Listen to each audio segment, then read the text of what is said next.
Early to bed, early to rise, healthy, wealthy and wise। हाँ जी, हमने बहुत बार सुना है बड़े लोगों से, टीचर से, जल्दी सोना और जल्दी उठना दोनों ही सेहत के लिए बहुत अच्छे होते हैं। अगर हम जल्दी उठते हैं और जल्दी सोते हैं तो हम स्वस्थ रहते हैं। नमस्कार दोस्तों, कैसे हो आप सभी लोग और कैसी चल रही है आपकी पढ़ाई?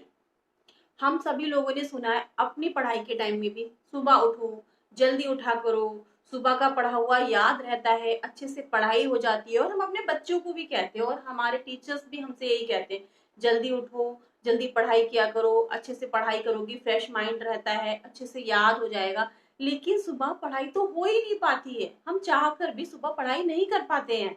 लेकिन देखा गया है कि सुबह नींद बहुत आती है, सुबह उठने का मन नहीं करता है, जबरदस्ती बच्चों को उठा देते हैं। लेकिन या फिर खुद आप एस्पिरेंट हैं, आप उठ जाते हैं पर नींद बहुत आती है, मन नहीं करता है पढ़ने का। जबरदस्ती हम पढ़ रहे हैं, बुक खोल के बैठे हुए हैं, पर आंखें अलसाई हुई हैं, दिमाग काम करना नींद के कारण बंद कर देता है। जो भी पढ़ रहे हैं वो याद ही नहीं होता है। किताब खोल के पढ़ तो रहे हैं पर हमें याद कुछ भी नहीं हो रहा है। सुबह उठकर हम पढ़ना तो चाहते हैं पर नींद के कारण हम कुछ पढ़ नहीं पाते हैं, और जो पढ़ते हैं वह हमें कुछ भी याद नहीं रहता है। सब कुछ भूल जाते हैं, अलसाई हुई आंखों से हम याद करते हैं, हमें कुछ भी याद नहीं रहता है। ना हम सो पाते हैं, ना हम जग पाते हैं, ना हम पढ़ पाते हैं। अब हम क्या करें, कैसे हम पढ़ाई करें? आलस बहुत आता है, सुबह हमारी पढ़ाई हो ही नहीं पाती है। तो आज मैं कुछ ऐसी टिप्स लेके आऊंगी जिससे आपका आलस दूर भाग जाएगा, जिनको फॉलो करके आपको नींद भी नहीं आएगी और पढ़ाई भी अच्छे से आप कर पाएंगे।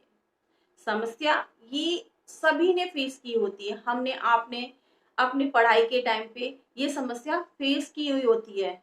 और ये बिल्कुल सही बात है कि हम जबरदस्ती सुबह पढ़ाई करने की कोशिश तो करते हैं पर हो कुछ भी नहीं पाता है, और हम फ्रेश माइंड भी मेरा नहीं हो पाता है। स्कूल कॉलेज भी जाते हैं, कुछ भी नहीं होता, पूरा दिन ऐसे आलस सा बीतता है। तो चलिए आज का वीडियो शुरू करते हैं। सबसे पहला काम क्या करें? कमरे में अंधेरा ना रखें। अक्सर देखा गया है कि स्टूडेंट पढ़ाई करते समय टेबल लैंप का यूज करते हैं या फिर एक ऐसे लैंप का यूज करते हैं जिसकी लाइट सिर्फ बुक पर रहती है और पूरे रूम में अंधेरा रहता है। अब एक नींद के लिए एक अच्छा सा वातावरण उसे मिल जाता है। पूरे रूम में अंधेरा है, एकदम शांत वातावरण है, तो स्टूडेंट को नींद आना शुरू हो जाती है। दूसरा काम क्या करें? जगने के बाद तुरंत पढ़ाई करना ना शुरू कर दें। उठें, अपने डेली के जो भी काम होते हैं उनसे फ्री हों, उसके बाद थोड़ी सी खुली हवा में जाएं, वहां पर एक्सरसाइज करें, टहलें और ताजी सांस लें, ताजी हवा लें। उसके बाद आपका माइंड एकदम फ्रेश हो जाएगा। फिर वापस अपने रूम में आए और आप शांति से आप पढ़ सकेंगे। आपको लगेगा कि हाँ, हमारी नींद चली गई है, एकदम जादू मंत्र की तरह। हम सभी को पता है कि सुबह सुबह खाली पेट पानी पीना बहुत अच्छा होता है सेहत के लिए। तो क्या करें, जब भी सुबह पढ़ने बैठे पानी की बोतल अपने पास रखकर बैठे और थोड़ी थोड़ी देर में पानी पीते रहें। इससे दो फायदे होंगे। एक तो जब धीरे धीरे थोड़ा थोड़ा हम पानी पीते रहेंगे हमें नींद नहीं आएगी, जैसे नींद आए 2 घूंट पानी पी लिया। दूसरा, हमारा माइंड को पानी मिलता रहेगा, हाइड्रेट रहेगा हमारा माइंड, और हमें अच्छे से याद हो जाएगा, हमारे याद करने की ताकत को। दिमाग हाइड्रेट रहता है तो पढ़ाई करना बहुत आसान हो जाता है, और याद करी हुई चीजें, पढ़ी हुई चीजें हमें याद रहती हैं और उससे अच्छे से पढ़ाई हो पाती है और माइंड फ्रेश भी रहता है, जिससे हमें नींद नहीं आती है। Early to bed, early to rise, healthy, wealthy and wise। हाँ जी, हमने बहुत बार सुना है बड़े लोगों से, टीचर से, जल्दी सोना और जल्दी उठना दोनों ही सेहत के लिए बहुत अच्छे होते हैं। अगर हम जल्दी उठते हैं और जल्दी सोते हैं तो हम स्वस्थ रहते हैं। तो ये बात बिल्कुल सही है। अगर हम टाइम से रात में सो जाएंगे तो हम सुबह जल्दी उठ पाएंगे और हमारी नींद पूरी हो चुकी होगी। आजकल हमारी दिनचर्या खराब होती है, देर नाइट तक जगते रहते हैं, टीवी देखते रहते हैं, बच्चे मोबाइल चलाते रहते हैं और सुबह फिर उनकी आंख नहीं खुलती है। तो ये बात सही है, अगर हम अपना जीवन संतुलित कर लें, टाइम से सो जाएं, तो डेफिनेटली हम टाइम से उठ सकेंगे, बच्चों को टाइम से उठा सकेंगे। और जब उनकी नींद पूरी हो जाएगी तो वो स्वस्थ भी रहेंगे और उनका पढ़ाई में मन भी लगेगा, उनको नींद भी नहीं आएगी, आलस भी नहीं आएगा। पढ़ाई के समय। नेक्स्ट काम क्या करें, बुक को टेबल पर रखकर पढ़ें। अक्सर क्या होता है, स्पेशली विंटर्स के समय बच्चे बिस्तर से निकलना नहीं चाहते, रजाई के अंदर बैठ के पढ़ रहे हैं, बेड पे पढ़ रहे हैं, धीरे धीरे लेट जाते हैं, पैर फैला के यूं, उनका पोस्चर सही नहीं होता। पढ़ाई के लिए पोस्चर बहुत इंपॉर्टेंट रखता है। अगर हमारा पोस्चर सही होगा तो हमारा पढ़ाई में मन लगेगा।